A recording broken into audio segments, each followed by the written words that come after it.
नमस्कार, मैं Archita Sen Lokvani TV news पर आप सभी का स्वागत करती हूं। आइए जानते हैं भीलवाड़ा की कुछ खास खबरें। 14 जून भीलवाड़ा में कुमुद विहार स्थित वैदिक गार्डन में आज साप्ताहिक विशेष आध्यात्मिक एवं प्रेरणास्पद कार्यक्रम का आयोजन किया गया। इस निःशुल्क सत्र का नेतृत्व जाने माने चिंतक एवं आध्यात्मिक मार्गदर्शक व प्रसिद्ध उद्योगपति तिलोक छाबड़ा ने किया। उन्होंने जीवन में आनंद की खोज, जीवन में प्रेम बढ़ाने जैसे विषयों पर चर्चा करते हुए अपने विचार साझा किए। इस आयोजन में उपस्थित लोगों ने चर्चा में भाग लेते हुए कहा कि नियमित अभ्यास के द्वारा हम हमारे दैनिक जीवन में आनंद को महसूस भी कर सकते हैं और उसे बढ़ा भी सकते हैं। विचारक छाबड़ा ने कहा कि हमें विचारों और बातचीत में नकारात्मक शब्दों का उपयोग नहीं करना चाहिए, उनके स्थान पर सकारात्मक शब्दावली का प्रयोग करना चाहिए। इससे स्वतः ही परिस्थितियां सकारात्मक बनने लग जाती हैं।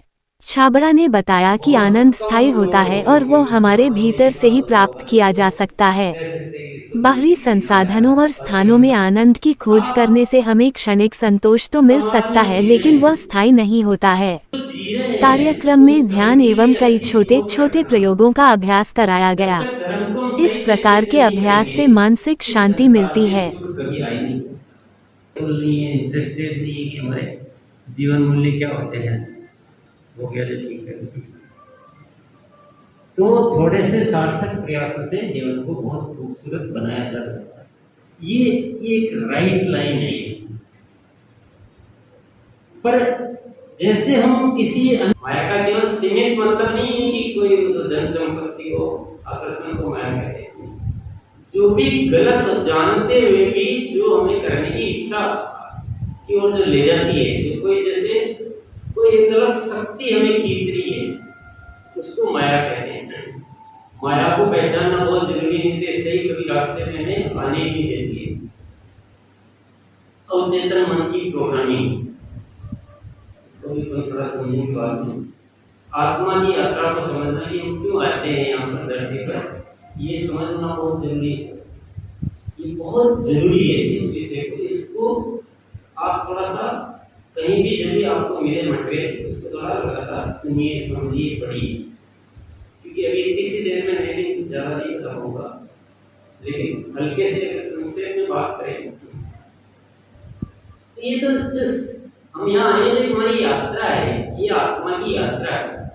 वो बार बार जन्म लेके और कुछ आगे बढ़ना चाहती, कुछ सीखना चाहती, कुछ अपने संस्कारों में परिवर्तन लाना चाहती है। हर आत्मा एक संस्कार लेके आती है, वो चाहती मेरे संस्कार बड़े अच्छे हो, इसलिए हम धरती पर आते हैं।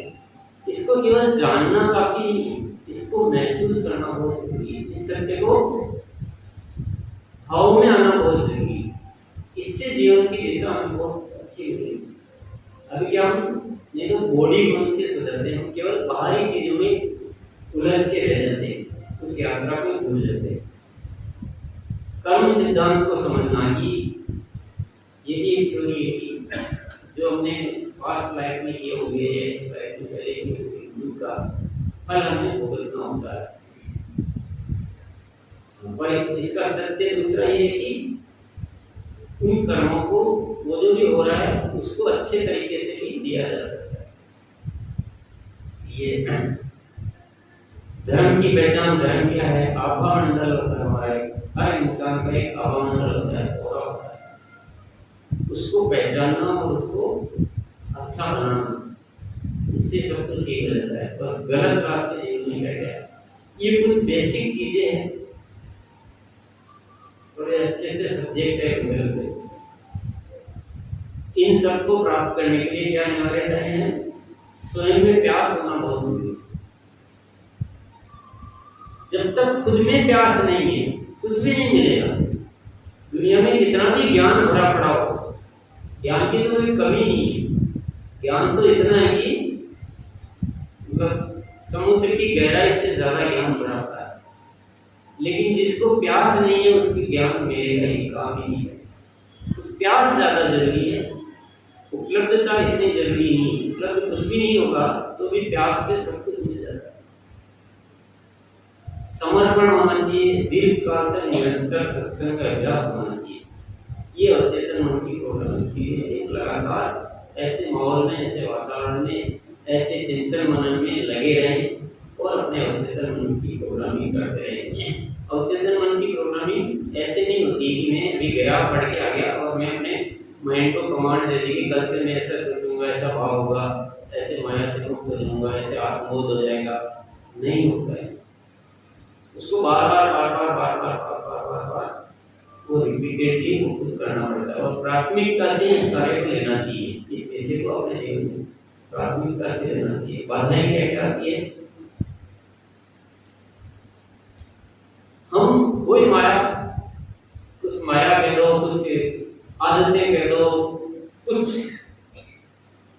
ऐसे जो बाहरी कार्यक्रमों में ऐसे हम डूबे रहते हैं कि जो मूल विषय के प्रति थोड़ी उदासीनता आ जाती है, बहुत लास्ट प्रायोरिटी आ जाता है। और दूसरा कि हम जो हो रहा है उसको स्वीकार कर लेते हैं कि यार ऐसे ही चलना है, ये जीवन ऐसे ही चलना है, इसका ज्यादा कुछ होना जाना नहीं, तो उसको एक्सेप्ट कर लेते हैं। उसको एक जो हमारा बिलीफ सिस्टम है वो उसको स्वीकार कर लेता है।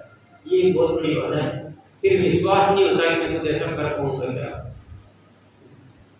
तो वो भी कमी दिक्कत करती है। माया का प्रभाव बहुत ज्यादा रहता है और इच्छा शक्ति की कमी। आप वही बुरा न माने, पर मैं जो चारों तरफ देखता हूँ ना, ये चीजें मुझे बड़ी ज्यादा नजर आती, सारी की सारी नजर आती। मैं आपके लिए नहीं कह रहा हूँ, जनरल एक बात है, किसी व्यक्ति विशेष नहीं कह। कार्यशाला का उद्देश्य क्या है? समाज में केंद्रीय कमजोरी को हटाना, सबके भीतर की दिव्य शक्ति को जागृत करना और इस जागरण को विस्तृत करते जाना।